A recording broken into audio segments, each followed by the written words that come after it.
nuestra lucha y que por eso para nosotros es muy importante que estés aquí con nosotros, porque sin duda es hacia allá, hacia donde queremos ir a pesar de los años. Muchas gracias por tu lucha, muchas gracias por esos 40 años de mantener viva la memoria de todos nuestros detenidos desaparecidos y mantener viva la exigencia de la presentación con vida.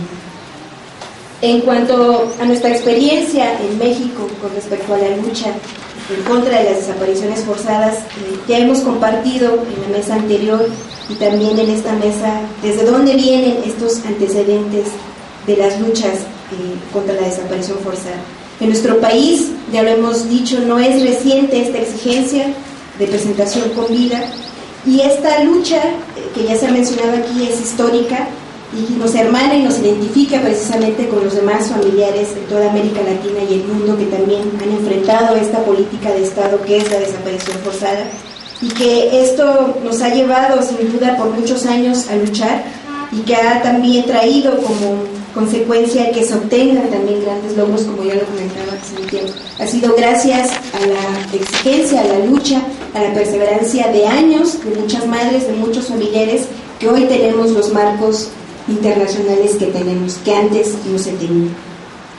En México, como todos ustedes saben, la desaparición forzada no es actual, es una política que es sistemática y que lamentablemente se viene cometiendo desde los años 60. Y que esta práctica, como ya se comentaba en el inicio, inició, si bien como una práctica dirigida, selectiva en contra de todo lo que es el movimiento popular, movimiento revolucionario, movimiento disidente al gobierno, y que esta estrategia se desarrolló en un primer momento como una política de contrainsurgencia, como una forma de desarticular todo aquel proceso de resistencia, todo aquel proceso de disidencia política que se vivía en nuestro país en aquellos años, en donde todos sabemos que existía un auge también de muchos movimientos armados revolucionarios y que la práctica de la desaparición forzada se dirigió precisamente hacia ese sector organizado. Guerrero es evidencia de esa situación, con más de 1.200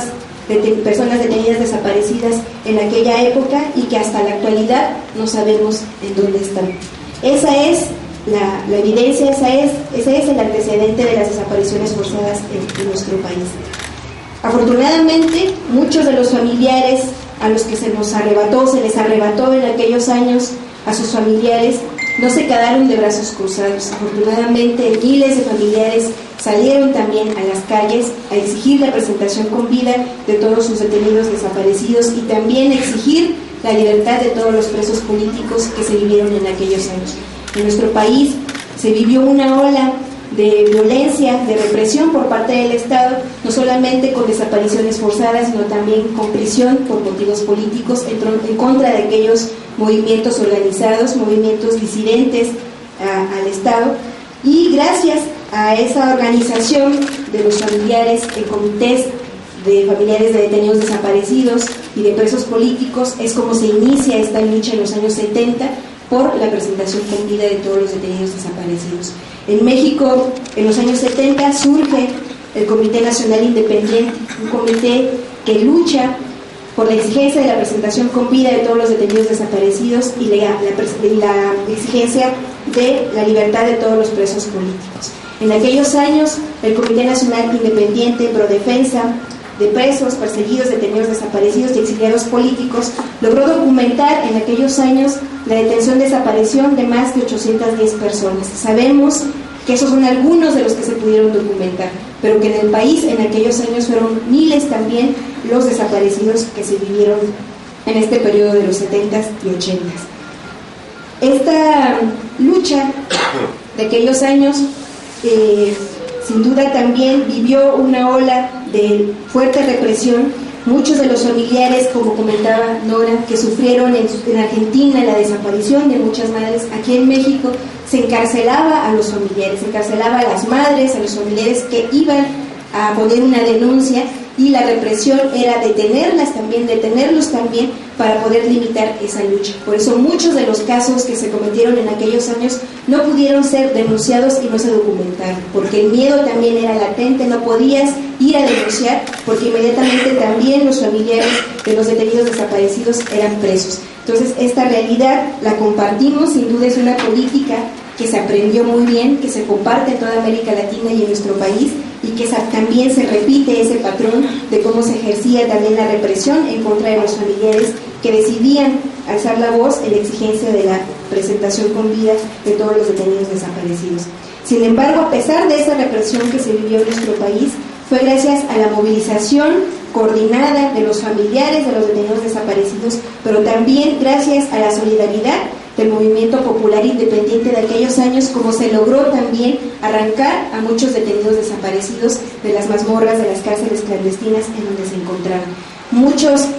son los aprendizajes que hemos tenido de esas movilizaciones. Muchos familiares hicieron infinidad de acciones, tomaban embajadas, exigían en la ONU que se presentara con vida a los detenidos desaparecidos, pero también todo esto se hacía mediante la presión política. Ellos decían, y es algo que también ahora se retoma de aquellos aprendizajes, que era mediante la presión política y mediante la presión jurídica, la combinación de estos esfuerzos, como se podían arrancar en ese momento a los detenidos desaparecidos. Y eso se logró arrancar a muchos detenidos desaparecidos, y se logró también la libertad de muchos de los presos políticos de aquellos años. Pero esto sin duda no fue algo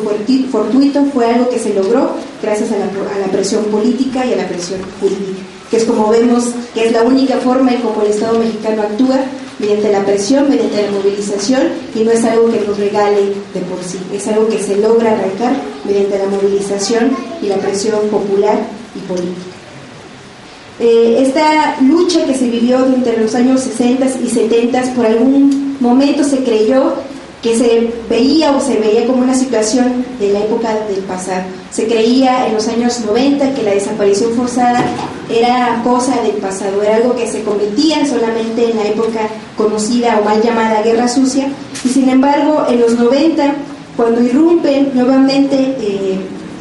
grupos armados revolucionarios como el Ejército Zapatista de Liberación Nacional y el Ejército Popular Revolucionario, nuevamente se viene una oleada represiva y selectiva en contra de estos movimientos armados revolucionarios, y en aquellos años, tan solo en el 96 y en el 97, se documentan también casos de desaparición forzada cometidos de manera política, por motivos políticos, en contra de más de 35 luchadores sociales. Nuevamente se vuelve a ver esta forma selectiva, esta represión sistemática en contra de los movimientos armados revolucionarios que en su momento se creían que no sucedían en nuestro país. Y nuevamente son los comités de familiares de detenidos desaparecidos que se vuelcan a esta exigencia de la lucha por la verdad y la justicia, y por la exigencia de la presentación con vida de todos los detenidos desaparecidos. Es así como se vuelve a crear, se vuelve a dar un contexto de muchas asociaciones de familiares de detenidos desaparecidos, y también ese es el antecedente de FEDEFAM, de la Federación Latinoamericana de Asociaciones de Detenidos Desaparecidos, no solo en toda América Latina, pero también en nuestro país, que surge AFADEM como una organización que CNI cambia su nombre a AFADEM como una exigencia también de todas las víctimas de los detenidos desaparecidos en nuestro país. Este contexto de la exigencia de la presentación con vida de los detenidos desaparecidos se ha mantenido de manera histórica en nuestro país, porque ya se comentaba en la mesa anterior, la desaparición forzada es una política transeccional, es una política que se comete periodo a periodo, no importa el gobierno que se encuentre en el poder. La desaparición forzada es sistemática, es una política de gobierno, y que por lo tanto también de esa manera la lucha de los comités de los familiares de los detenidos desaparecidos también ha sido histórica. Y esta situación en el contexto actual, a raíz de los años del 2000 a la fecha, se da un cambio en la forma en cómo se da la exigencia de la presentación con vida de todos los detenidos desaparecidos. Ya se ha comentado el periodo de Calderón, con el inicio de la supuesta guerra en contra del narcotráfico, se da una forma distinta de cometer las desapariciones forzadas, ahora ya no en contra solamente de disidentes políticos, ya no solamente por motivos políticos, sino también en contra de todo el pueblo en general. A estas desapariciones las llamamos nosotros desapariciones forzadas por motivos políticos, en donde se desaparece a todas las personas sin importar si pertenecen o no a una organización política o tienen alguna activismo social. Y esto se da, como ya se comentaba, con la intención de causar miedo, terror, zozobra en la población, y que esto se convierte así en una política de terrorismo de Estado. Es a través de la desaparición forzada, de las ejecuciones extrajudiciales, como se pretende imponer un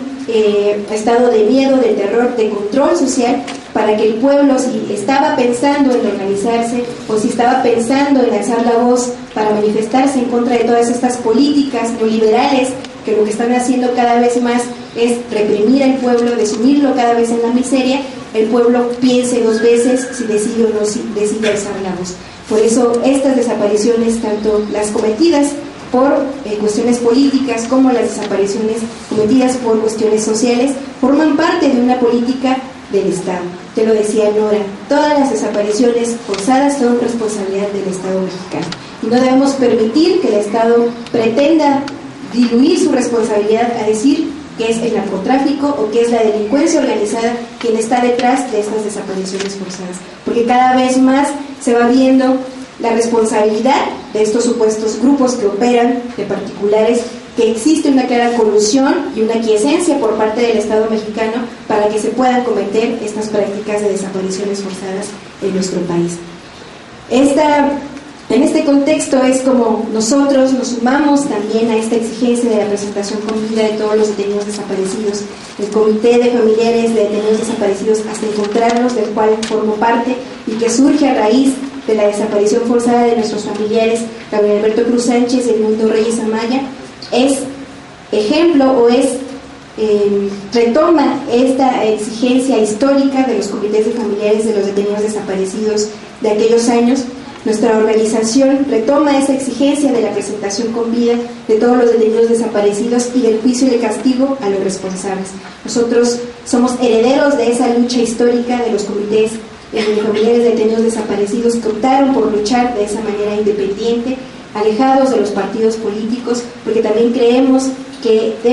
el carácter independiente también de la lucha te da también un margen para continuar en la exigencia de la presentación con vida de los detenidos desaparecidos, sin también dejar de decir, existen también esfuerzos que contribuyen a esta exigencia, que están obviamente en otros marcos, pero nosotros decidimos optar por esta vía, al igual que lo hicieron los colectivos en aquellos años. Creemos que es importante conocer todo lo que aquí se ha compartido, retomar esos esfuerzos, esas experiencias de lucha, no solamente de los comités de familiares en México, sino también de toda América Latina, porque son experiencias que dan grandes ejemplos de lucha y de perseverancia. Nosotros en esta lucha que hemos mantenido ya por 10 años, como comentaba mi compañera Margarita, en la exigencia de la presentación con vida de nuestros familiares, hemos obtenido también grandes enseñanzas y eso también lo retomamos de esa experiencia de los comités históricos que supieron combinar estos esfuerzos de la movilización política, la presión jurídica y la de derechos humanos para poder lograr grandes cosas. El caso de nuestros familiares de Gabriel y Edmundo ha podido continuar gracias a esa solidaridad, gracias a la coordinación y al esfuerzo de otras organizaciones populares que sin tener familiares desaparecidos han abrazado esta exigencia de la presentación con vida de Edmundo y de Gabriel, y que eso nos ha permitido también arrancar grandes cosas. El caso de nuestros familiares pudo obtener una resolución judicial que ya muchos de ustedes conocen, la 29/2014, que ordenó en ese año, en junio del 2014, abrir los cuarteles militares para buscar a Edmundo y a Gabriel. Esta resolución es una resolución histórica que poco a poco va sentando precedente para otros casos, y que esa resolución, decimos, no fue producto de una dádiva del gobierno, fue producto de la movilización y de la presión política y jurídica que se logró obtener gracias a la suma de muchos esfuerzos de intelectuales, de los abogados que también sumaron esfuerzos en esta exigencia, y obviamente también de jueces y de magistrados que aún son honestos y que se aventaron a emitir una resolución judicial de este tipo, pero que sin embargo mantienen en la impunidad gracias a la protección que existe para el ejército. El Estado sigue manteniendo la impunidad el caso de nuestros familiares en el ejército, porque obviamente existe una protección hacia las Fuerzas Armadas, hacia el ejército, y por esa razón no se ha cumplido esta resolución judicial, pero que sin embargo ha abierto camino para otros casos. Sabemos que una resolución judicial parecida que se emitió en el estado de Guanajuato también de buscar a una persona en cuarteles militares, y creemos que esa lucha va rindiendo frutos a pesar del desgaste y del Estado y de la apuesta del Estado al olvido. Entonces el llamado a todos y a todas, compañeros, compañeras, es a seguir manteniendo en alto esta exigencia de la presentación con vida y abrazar esta lucha en la exigencia de la presentación de todos los detenidos desaparecidos, porque los detenidos desaparecidos son del pueblo y al pueblo le corresponde hacer esta exigencia de la presentación con vida. Muchas gracias. Porque vivos se los llevaron.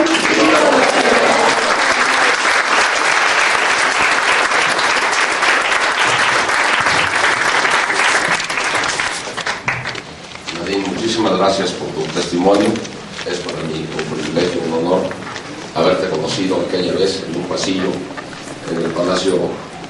de las Naciones en Ginebra cuando empezabas con tu lucha, y me siento muy honrado de poder ser tu amigo y tu acompañante, y en la medida de lo posible tu asesor. Hiciste mención a algo que me parece fundamental, que es el miedo que provocan las desapariciones. Paraliza realmente a muchísimas de las víctimas.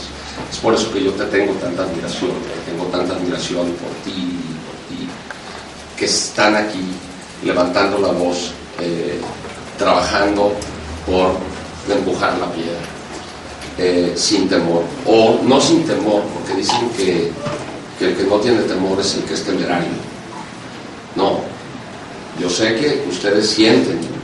pero se lo aguantan. El valiente no es el que no tiene miedo, sino el que se lo